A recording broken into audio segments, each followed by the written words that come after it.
Hello viewers.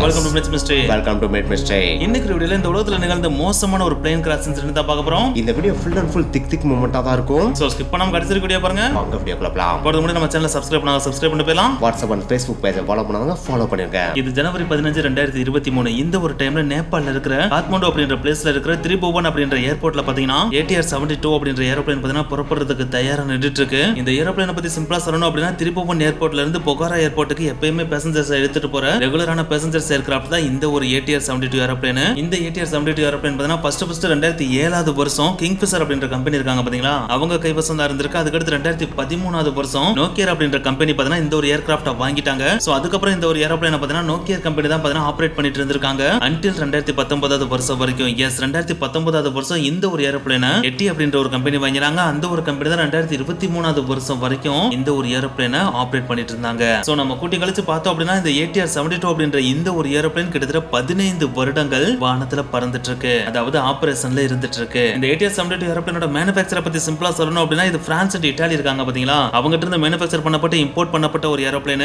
And இதோட இன்ஜினை பத்தி சொல்லணும் அப்படின்னா ட்வின் இன்ஜின் டர்போ ப்ராப்ட் தான் இதோட இன்ஜின். அண்ட் இந்த ஒரு ஏரோப்ளேனுக்கு ATR 72 அப்படின்னு சொல்லிட்டு பேர் வைக்கிறதுக்கு ஒரு முக்கியமான காரணம் இருக்கு. ஏன்னா இந்த ATR 72 அப்படின்னு சொல்லிட்டு நம்பர் இருக்கு பாத்தீங்கன்னா, அந்த 72 அப்படின்ற நம்பர், இந்த நம்பரோட மீனிங்கே என்ன அப்படின்னு பாத்தீங்கன்னா இந்த ஏரோப்ளேனுக்குள்ள இருக்கிற டோட்டல் சீட்ஸோட எண்ணிக்கை இருக்கு பாத்தீங்களா, அததான் 72 அப்படின்னு வச்சிருக்காங்க. அதாவது பைலட்ல இருந்து கோபைலட்ல இருந்து கேபின் மெம்பர்ஸ்ல இருந்து க்ரூ மெம்பர்ஸ் வரைக்கும் இருக்கிற எல்லாரோட சீட்ஸை நம்ம கால்குலேட் பண்ணி பார்த்தோம் அப்படின்னா மொத்தம் 72 சீட் இருக்குமா. அதனால தான் இதுக்கு ATR 72 அப்படின்னு சொல்லிட்டு பேரே வச்சிருக்காங்க. சோ அப்படிப்பட்ட இந்த ஒரு ஏரோப்ளேன் தான் 2023ஆம் தேதி ஜனவரி மாதம் 15ஆம் தேதி திரிபுவன் ஏர்போர்ட்ல காலை பொழுதுல புறப்படுறதுக்கு ரெடியா நின்றுட்டு இருக்கு. அப்படி நின்றுட்டு இருக்கிற அந்த ஒரு ஏரோப்ளேன்ல பாத்தீங்கன்னா கிட்டத்தட்ட 68 பேசஞ்சர்ஸ் இப்போ உள்ள ஏறி உட்கார்ந்துட்டாங்க. அதுல 37 பேர் ஆண்கள், 25 பேர் பெண்கள், 6 சிறுவர்கள் அண்ட் 3 குழந்தைகளும் அந்த ஏரோப்ளேனுக்குள்ள இருக்காங்க. இந்த 68 பேர் பக்கம் மிச்சம் 4 சீட் மிச்சம் இருக்கும் இல்லையா, ஏன்னா 72 சீட் தானே மொத்தம் இருக்கு. சோ அந்த 4 சீட் யார் யாருக்கு போகும் அப்படின்னு பாத்தீங்கன்னா அந்த பிளேன் ஓட்ட போற பைலட் அண்ட் அவருக்கு இன்ஸ்ட்ரக்ஷன் கொடுக்க போற இன்ஸ்ட்ரக்டர், அதுக்கடுத்து மிச்சம் இருக்கிற 2 சீட் பிளைட் அட்டெண்டன்ட் 2 பேருக்கு ஒருத்தானதா இருக்கும். சோ இப்போ அந்த ஏரோப்ளேனுக்குள்ள பாத்தீங்கன்னா அந்த பிளேனை ஓட்ட போற பைலட் உள்ள ஏறுறாங்க.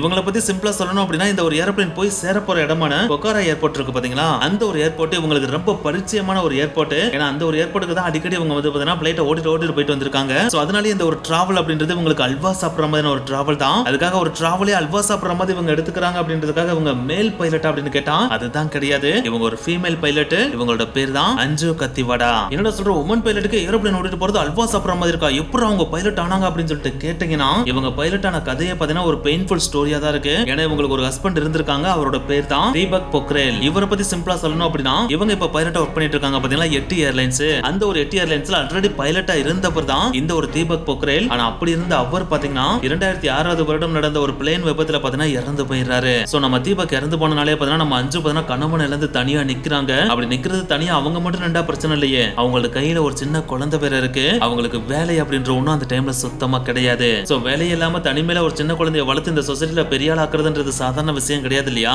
சோ நம்மளும் வேலைக்கு போனோம் அப்படின்னு சொல்லிட்டு அவங்க யோசிக்க ஆரம்பிக்கிறாங்க. அப்படி யோசிக்கிற அந்த ஒரு வேலை சாதாரண வேலையா இருக்க கூடாது. எந்த ஒரு ஜாப்ல இருந்து தன்னோட கணவன் இருந்தாரோ அதே ஜாப்ல தான் நம்ம போய் உட்காரணும். அதுவும் எந்த ஒரு ஏர்லைன்ஸ் அவர் வேலை பார்த்தாரோ அதே ஏர்லைன்ஸ்ல தான் நம்ம போயிட்டு கேப்டன் ஆகணும் அப்படின்னு சொல்லிட்டு அவங்க முடிவு பண்றாங்க. அதாவது எய்ம் ஃபிக்ஸ் பண்றாங்க. ஆனா எனக்கு தான் அவங்க இந்த ஒரு எய்மை ஈஸியா ஃபிக்ஸ் பண்ணிட்டாலும் அவங்க வீட்டு சைடு இதை அசால்ட்டா எடுத்துட்டு ஈஸியா அக்செப்ட் பண்ணிட்டாங்களான்னு கேட்டா அது கிடையவே கிடையாது அப்படின்னு தான் சொல்லியானோம். ஏன்னா ஆல்ரெடி பாத்தீங்கன்னா இவங்களோட கணவர் பாத்தீங்கன்னா பிளேன் விபத்துல தானே இறந்து போயிருக்காரு. அப்படி இருக்கிறப்ப அதே பிளேனை நான் மறுபடியும் ஓட்ட போறேன்னு சொல்லிட்டு இவங்க போனாங்கன்னா அவங்க வீட்டு சைடு அக்செப்ட் பண்ணுவாங்களா என்ன? கண்டிப்பா பண்ணவே மாட்டாங்களே. சோ நீ போகவே கூடாதுன்னு சொல்லிட்டு அவங்க தடை போடுறாங்க. ஆனா அந்த தடையை மீறி நான் எப்படியாச்சும் பைலட் ஆவேன்னு சொல்லிட்டு எட்டி ஏர்லைன்ஸ்ல போயிட்டு இதை போயிட்டு சொல்றப்ப என்னது கையில குழந்தைய வச்சு நீங்க வந்து கேப்டன் ஆக போறீங்களா, இதுக்கெல்லாம் வாய்ப்பே கிடையாது, இம்பாசிபிளான ஒரு விஷயம், உங்களால 2 விஷயத்தை ஒரே நேரத்துல கான்சென்ட்ரேட்டே பண்ண முடியாதுன்னு சொல்லிட்டு அவங்களை அக்செப்ட் பண்ண மறுத்துறாங்க. சோ இதனாலே நம்ம அஞ்சு கத்தியோட என்ன நடந்தாலும் பரவாயில்ல நம்ம எப்படியாச்சும் பைலட் ஆகியே ஆகணும் அப்படின்னு சொல்லிட்டு நேபாளத்துல இருந்து கிளம்பி அமெரிக்காவுக்கு போயிட்டு அங்க பைலட் கோர்ஸை முடிச்சுட்டு மறுபடியும் நேபாளத்துக்கே வந்து எந்த ஒரு ஏர்லைன்ல தன்னோட கணவன் இருந்தாரோ அதே ஏர்லைனுக்கு போயிட்டு அதாவது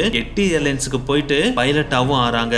அப்படி பைலட்டான நம்ம அஞ்சு கத்தியோட ஸ்பெஷாலிட்டியை பத்தி சொல்லணும் அப்படின்னா எட்டி ஏர்லைன்ஸ்ல 6500 ஹவர்ஸ்க்கு மேல ஃளைட் எக்ஸ்பீரியன்ஸ் வச்சிருக்கிற உமன்ஸ் பைலட் மொத்தமே 6 பேர் தான். அந்த 6 பேர்ல முக்கியமான ஒருத்தர் அப்படின்னா அது நம்ம அஞ்சு கத்திவாடா அப்படின்னு தான் சொல்லியானோ. சோ அந்த அளவுக்கு ஸ்கில்டானவங்க தான் நம்ம அஞ்சு கத்திவாடா. அதுல இன்னைக்கு அதாவது ஜனவரி 15 2023வது வருஷம் இவங்க மேற்கொள்ள போற இந்த ஒரு ஃளைட் ஜர்னில ஒரு ஸ்பெஷலான விஷயம் இருக்கு. ஏன்னா இந்த ஒரு ஃளைட் ஜர்னி அவங்க சக்சஸ்ஃபுல்லா முடிச்சிட்டாங்க அப்படின்னா பைலட்ல இருந்து அதுக்கு அடுத்த பொசிஷனான கேப்டன் அப்படின்ற பொசிஷனுக்கு இவங்க போயிருவாங்க.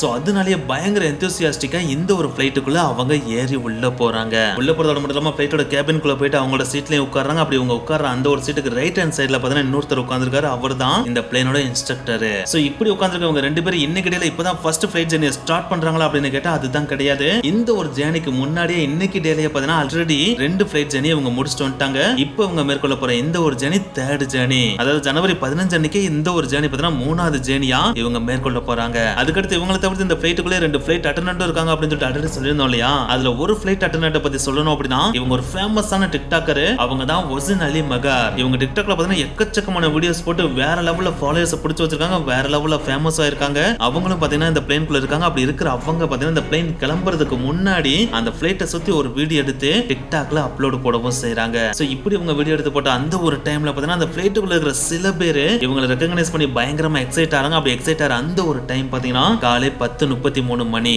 சோ அந்த ஒரு டைம்ல பிளைட் அட்டெண்டன்ட் தன்னோட சீட்ல உட்கார்ந்து எல்லாரும் சீட் பெல்ட் போட சொல்றாங்க. நம்ம பைலட் அஞ்சுவும் பாத்தீங்கன்னா சிக்னல் கிடைச்ச உடனே அந்த பிளேனை மெல்ல மெல்ல மெல்ல மெல்ல ரன்வேல இருந்து மேல் நோக்கி உயர்த்த ஆரம்பிக்கிறாங்க. அதாவது சிம்பிளா பிளேன் டேக் ஆஃப் ஆக ஆரம்பிக்குது. சோ அப்படி பறக்க ஆரம்பிச்ச இந்த ஒரு ஏரோப்ளேன் பாத்தீங்கன்னா திரிபுவன் ஏர்போர்ட்ல இருந்து லீவ் ஆகி பொக்காரான நோக்கி போக ஆரம்பிக்குது. அப்படி போயிட்டு இருக்கிற இந்த ஒரு ஏரோப்ளேனுக்கு அப்ப தெரியாது இது மறுபடியும் திரிபுவனுக்கு ரிட்டர்னே ஆகாது அப்படின்னு. சோ இப்படி இந்த பிளேன் போய் ரீச் ஆக போற பொக்காரா ஏர்போர்ட்டை பத்தி சொல்லணும் அப்படின்னா இது இப்பதான் கட்டப்பட்ட ஏர்போர்ட். இன்னும் கொஞ்சம் தெளிவா சொல்லணும்னா 2 வாரத்துக்கு முன்னாடி தான் ஓபன் பண்ணவே பட்டுச்சு. சோ அந்த ஒரு ஏர்போர்ட்டை நோக்கி தான் இந்த பிளேன் போயிட்டு இருக்கு. இந்த பிளேனோட டோட்டல் டிராவலிங் டைமே பாத்தீங்கன்னா வெறும் 20 நிமிஷம் தான். அதாவது படத்துக்கு இன்டர்வல் விடுவாங்க பாத்தீங்கன்னா அந்த டைமுக்குள்ளேயே பாத்தீங்கன்னா இந்த பிளேன் டெஸ்டினேஷனே போய் ரீச் பண்ணிரும். அந்த அளவுக்கு ஷார்ட் டிஸ்டன்ஸ் பிளேன் தான் இந்த ATR 72. சோ இப்போ பாத்தீங்கன்னா இந்த பிளேன் கிளம்புனதுல இருந்து 10 நிமிஷம் கழிஞ்சிருது. அதாவது இன்னும் 10 நிமிஷத்துல அதோட டெஸ்டினேஷன் ரீச் பண்ணிரும். சோ அதனாலேயே பாத்தீங்கன்னா பைலட் பொக்காரா ஏர்போர்ட்டை கான்டாக்ட் பண்ண ஆரம்பிக்கிறாங்க. அப்படி கான்டாக்ட் பண்றப்ப இன்னும் 10 நிமிஷத்துல நாங்க டெஸ்டினேஷன் ரீச் ஆயிருவோம். சோ நாங்க எந்த ரன்வேல லேண்ட் ஆகுது அப்படின்ற இன்ஸ்ட்ரக்ஷனை மட்டும் கொடுங்க அப்படின்னு அஞ்சு கேக்குறாங்க. அதுக்கு பொக்காரா ஏர்போர்ட்ல இருந்து ரன்வே 30ல நீங்க லேண்ட் ஆகலாம் அப்படின்னு சொல்லிட்டு பெர்மிஷன் கொடுக்குறாங்க. அஞ்சும் அந்த ட்ராக்கை நோக்கி போக ஆரம்பிக்கிறாங்க. அப்படி இவங்க போயிட்டு இருக்கப்பே மறுபடியும் பாத்தீங்கன்னா பொக்காரா ஏர் டிராபிக் கண்ட்ரோல்ல இருந்து இன்னொரு கான்டாக்ட் வருது. அதுல சாரி நாங்க உங்களுக்கு தப்பான இன்ஸ்ட்ரக்ஷன் கொடுத்துட்டோம், நீங்க ரன்வே 30ல இறங்காம ரன்வே 12ல இறங்க, அதான் கரெக்டா இருக்கும் அப்படின்னு சொல்லிட்டு மறுபடியும் சொல்லிடுறாங்க. சோ அதனாலே அஞ்சு தன்னுடைய ரூட்டை லைட்டா மாடிஃபை பண்ணி ரன்வே 12 நோக்கி போயிட்டு இருக்காங்க. அப்படி இவங்க போயிட்டு இருக்க அந்த ஒரு டைம் பாத்தீங்கன்னா 10:51. இந்த ஒரு டைம்ல அஞ்சு பாத்தீங்கன்னா பிளேன்ல லேண்ட் பண்றதுக்காக கிட்டத்தட்ட 6500 அடி உயரத்துக்கு கீழே இறக்குறாங்க. அப்படி இவங்க ஆல்டிடியூட கம்மி பண்ற இந்த ஒரு விஷயம்ல பொக்காரா ஏர் டிராபிக் கண்ட்ரோல் இருக்காங்க பாத்தீங்களா, அவங்களால கண் கூடாவே பார்க்க முடியுது. சோ பொக்காரா ஏர்போர்ட்டும் பாத்தீங்கன்னா பிளேன் லேண்டிங்கான எல்லா விதமான ப்ரொசீஜரும் பண்ணிட்டு இருக்காங்க. அஞ்சுவும் மெல்ல மெல்ல மெல்ல பிளேனை கீழே இறக்கிட்டே இருக்காங்க. சோ இந்த ஒரு டைம்ல அஞ்சு பக்கத்துல இருக்க இன்ஸ்ட்ரக்டர் ஒரு இன்ஸ்ட்ரக்ஷன் கொடுக்குறாங்க. அதுதான் பிளேனோட ஃபிளாப்ஸ் இருக்கு பாத்தீங்களா, அதை 15 டிகிரி ஆங்கிளுக்கு மாத்த சொல்றாங்க. இந்த ஃபிளாப்ஸ்ன்றது வேற எதுவும் கிடையாது, பிளேனோட ரெக்க இருக்கு பாத்தீங்களா, அந்த ரெக்கையோட பின்பகுதியில பாத்தீங்கன்னா ஆங்கிளை சேஞ்ச் பண்ற மாதிரியான அமைப்பு இருக்கும். அதை தான் ஃபிளாப்ஸ் அப்படின்னு சொல்லுவாங்க. லேண்டிங் ஆகிறப்ப அதோட ஆங்கிளை சேஞ்ச் பண்ண வேண்டியிருக்கும். அதை தான் இப்ப அஞ்சு பண்ண சொல்லிருக்காங்க. நம்ம இன்ஸ்ட்ரக்டரும் பாத்தீங்கன்னா அஞ்சு சொன்ன மாதிரி அந்த ஆங்கிளை சேஞ்ச் பண்ணிடுறாரு. பிளேனோட உயரத்தையும் கொஞ்சம் கொஞ்சமா கம்மி பண்றாங்க. இப்ப பாத்தீங்கன்னா பிளேன் எக்ஸாக்ட்டா கிரவுண்ட்ல இருந்து 721 அடி உயரத்துல இருக்கு. அந்த ஒரு டைம்ல அஞ்சு ஆட்டோ பைலட் மோட் ஆஃப் பண்ணிட்டு மேனுவல் மோடுக்கு கொண்டு வராங்க. அப்படி பிளேனை மேனுவல் மோடுக்கு கொண்டு வந்த அடுத்த சில செகண்ட்ஸ்லயே இன்ஸ்ட்ரக்டருக்கு இன்னொரு இன்ஸ்ட்ரக்ஷன் கொடுக்குறாங்க. அதுதான் மறுபடியும் ஃபிளாப்ஸை 30 டிகிரி ஆங்கிளுக்கு எக்ஸ்டெண்ட் பண்ணுங்க அப்படின்றது. அதை கேட்ட இன்ஸ்ட்ரக்டரும் அதை அப்படியே பண்றாப்ல. பண்றப்ப என்னமோ அவங்க சொன்னதை அப்படியே பண்றோம் அப்படின்னு நினைச்சா பண்ணிருந்திருக்காப்ல. ஆனா அதை அப்படியே இன்ஸ்ட்ரக்டர் பண்ணிருக்காரா அப்படின்னு கேட்டா அதுதான் கிடையாது. அந்த இடத்துல அஞ்சு பண்ண சொன்னது ஒண்ணு, ஆனா இவர் பண்ணது வேற ஒண்ணு. இந்த ஒரு விஷயம் தெரியாமே தான் அவர் அதை பண்ணி வச்சிருக்காப்ல. அப்படி என்னத்தை பண்ணி வச்சிருக்காப்ல அப்படின்னு பாத்தீங்கன்னா அஞ்சு என்ன சொன்னாங்க, ஃபிளாப்பை 30 டிகிரி ஆங்கிளுக்கு எக்ஸ்டெண்ட் பண்ண சொன்னாங்க இல்லையா, இவரும் எக்ஸ்டெண்ட் பண்ணிட்டேன்னு சொல்லிட்டாரு இல்லையா. ஆனா என்னத்தை தான் இவர் எக்ஸ்டெண்ட் பண்ணிட்டேன் அப்படின்னு சொன்னாலும் பிளைட்டோட ரெக்கார்ட் படி எடுத்து பார்த்தோம் அப்படின்னா ஃபிளாப்ஸ் 15 டிகிரில இருந்து 30 டிகிரி ஆங்கிளுக்கு எக்ஸ்டெண்ட் ஆகவே இல்ல. சரி, இதை மாத்தாம இவர் வேற என்னத்தை தாண்டா மாத்தினாரு அப்படின்னு பாத்தீங்கன்னா ஃபிளாப்ஸை மாத்துற பட்டனுக்கு பக்கத்துல இருக்க இன்னொரு பட்டன் இருக்கு பாத்தீங்களா, அதை மாத்தி வச்சிருக்காப்ல. அது என்னவா இருந்துச்சுன்னு பாத்தீங்கன்னா ப்ரொப்பல்லர் இருக்கு பாத்தீங்களா, அதோட ஸ்பீடை கண்ட்ரோல் பண்ற பட்டனு. சோ இவர் என்ன பண்ணிருக்காருன்னு பாத்தீங்கன்னா இவருக்கே தெரியாம ப்ரொப்பல்லர் இருக்கு பாத்தீங்கன்னா அதோட ஸ்பீடை 25% கீழே கம்மி பண்ணி விட்டாப்ல. இப்படி கம்மி பண்ணனால என்ன ஒரு பிரச்சனை கிரியேட் ஆச்சுன்னு பாத்தீங்கன்னா ப்ரொப்பல்லரோட ஸ்பீட் கம்மியானாலே டார்க் கம்ப்ளீட்டா 0 ஆயிடுது. அப்படி டார்க் கம்ப்ளீட்டா 0 ஆனாலே ப்ரொப்பல்லர் எல்லாமே ஃபெதர் மோடுக்கு போயிடுது. அதாவது அது சுத்துற மோட்ல இல்லாம ஃபெதர் மோடுக்கு போயிடுது. இந்த ஃபெதர் மோட் எப்பெல்லாம் வரும்னு பாத்தீங்கன்னா நம்ம இன்ஸ்டன்ட்டா இன்ஜின் ஆஃப் பண்றப்பையும் இன்ஜின்ஸ் அதாவே ஃபெயிலியர் ஆகும் பாத்தீங்கன்னா அந்த டைம்ல தான் இந்த ப்ரொப்பல்லர்ஸ் ஃபெதர் மோடுக்கே போகும். சோ அந்த ஒரு சிச்சுவேஷன் தான் இப்போ இங்க கிரியேட் ஆயிருக்கு. சோ இப்போ ப்ரொப்பல்லர்ஸ் ஃபெதர் மோடுக்கு போறனாலே இன்ஜின்ல இருந்து பவர் கிடைக்கவே கிடைக்காது. அதுவும் டார்க் வேற 0க்கு போயிடுச்சு இல்லையா. சோ இப்போ பிளேன் பாத்தீங்கன்னா கம்ப்ளீட்டா பைலட்டோட கண்ட்ரோல்ல இருந்து செயல் இழந்துருது. ஆனா இது தெரியாம அஞ்சு இன்ஸ்ட்ரக்டரும் பிளேனை ஓட்டிட்டு இருக்கோம் அப்படின்னு நினைச்சு ஓட்டிட்டு இருக்காங்க. அப்படி இவங்க பிளைட்டை ஓட்டதான் நினைச்சு ஓட்டிட்டு இருக்காங்க. அந்த ஒரு டைம் பாத்தீங்கன்னா காலை 10:56:50. அந்த ஒரு டைம்ல பிளேன் பாத்தீங்கன்னா தரையில இருந்து 500 அடி உயரத்துல பறந்துட்டு இருக்கு. அப்படி பறந்துட்டு இருக்க அந்த ஒரு டைம்ல பிளேன் லெஃப்ட் ஹேண்ட் பண்ண வேண்டிய சிச்சுவேஷனும் வருது. நம்ம அஞ்சுவும் பக்கத்துல இருக்க இன்ஸ்ட்ரக்டர்ட்ட நம்ம இப்ப லெஃப்ட் ஹேண்ட் பண்ணலாமா அப்படின்னு சொல்லிட்டு கேக்குறாங்க. அதுக்கு நம்ம இன்ஸ்ட்ரக்டரும் தாராளமா பண்ணலாம், இப்ப எல்லாமே பெர்ஃபெக்ட்டா இருக்கு, நீ லெஃப்ட் ஹேண்ட் பண்ணு அப்படின்னு சொல்லிடுறாரு. சோ அதை கேட்டோன்னே நம்ம அஞ்சும் லெஃப்ட் ஹேண்ட் பண்றதுக்கான முயற்சிகளை ஈடுபட ஆரம்பிக்கிறாங்க. ஆனா அப்படி முயற்சி பண்றப்பதான் அவங்களுக்கே தெரியுது 2 இன்ஜின்ல இருந்தும் எந்த விதமான பவரும் கிடைக்கல அப்படின்றது. இது தெரிஞ்சோடனே பக்கு நடிச்சிருது. அப்படி பக்கு நடிச்சோடனே பக்கத்துல இந்த இன்ஸ்ட்ரக்டர் இந்த விஷயத்த சொல்றாங்க.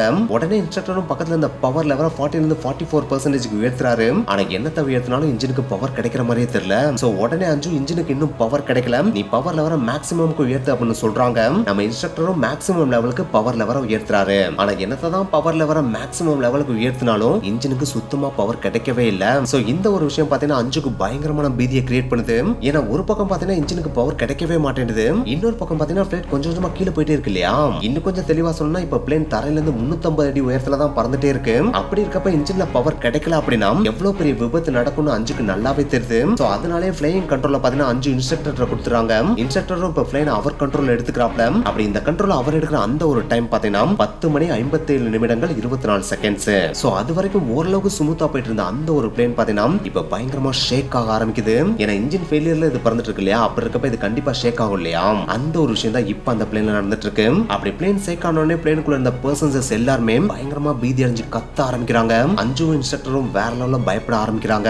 இருந்தாலும் எப்படியாச்சும் ஏர்போர்ட்டை நோக்கி வளைக்க முடியுமா அப்படின்னு சொல்லிட்டு முடிஞ்ச அளவுக்கு அவங்களும் வளைக்க ட்ரை பண்றாங்க. அப்படி ட்ரை பண்றப்ப பிளைட்டும் மெல்ல வளையுது. சோ இத பார்த்தோன்னே அவங்களுக்கு ஓரளவு கான்ஃபிடன்ட் கிடைக்கிற மாதிரி தெரியுது. ஆனா இந்த ஒரு கான்ஃபிடன்ட் ரொம்ப நேரம்லாம் நீடிக்கல. எஸ், இவங்க இப்படி லெஃப்ட் சைடு வளைக்கிறப்ப காக்பிட்ல ஒரு சவுண்ட் வருது. அந்த சவுண்ட்ல பாத்தீங்கன்னா நீங்க தரையில இருந்து 200 அடி உயரத்துல பறந்துட்டு இருக்கீங்க அப்படின்னு வருது. அப்படி வந்து அந்த டைம்ல இவங்க எதிர்பார்த்த மாதிரி லெஃப்ட் சைடு வளைஞ்ச அந்த ஒரு பிளேன் பாத்தீங்கன்னா இவங்க எதிர்பாராத விதமா கம்ப்ளீட்டா தலைகீழா கவுந்துருது. எஸ், பிளைட் இவங்க கண்ட்ரோல்ல இல்லாதனாலேயே கம்ப்ளீட்டா தலைகீழா கவுந்து தரையில போய் நேரடியாவும் மோதிடுது. அப்படி மோதின அந்த பிளைட் பாத்தீங்கன்னா கம்ப்ளீட்டா வெடிச்சும் சிதறிடுது. சோ இந்த ஒரு விதத்துல பாத்தீங்கன்னா அந்த பிளேன்குள்ள இருந்த எல்லாருமே, அதாவது 72 பேருமே உயிரிழக்கவும் செஞ்சிடறாங்க. இதுல இருக்க கொடுமையான விஷயமே என்னன்னு பாத்தீங்கன்னா அஞ்சுவோட ஹஸ்பண்ட் எப்படி பிளேன் விபத்துல உயிரிழந்தாரோ அதே மாதிரி தான் அஞ்சும் உயிரிழந்துட்டாங்க. இந்த ஒரு விபத்து நடந்த சில மாதங்கள் கழித்து தான் பாத்தீங்கன்னா எக்கச்சக்கமான இன்வெஸ்டிகேஷன் போனதுக்கு அப்புறம் தான் இந்த பிளைட்டோட இன்ஸ்ட்ரக்டர் பிளாப்ஸோட ஆங்கிள மாத்துறதுக்கு பதிலா ப்ரொப்பலரோட ஸ்பீட கம்மி பண்ணிருக்காரு அப்படின்றதே கண்டுபிடிச்சாங்க. இதற்கான முக்கியமான காரணமே அந்த 2 கண்ட்ரோலுமே பக்கத்துல இருந்ததுனால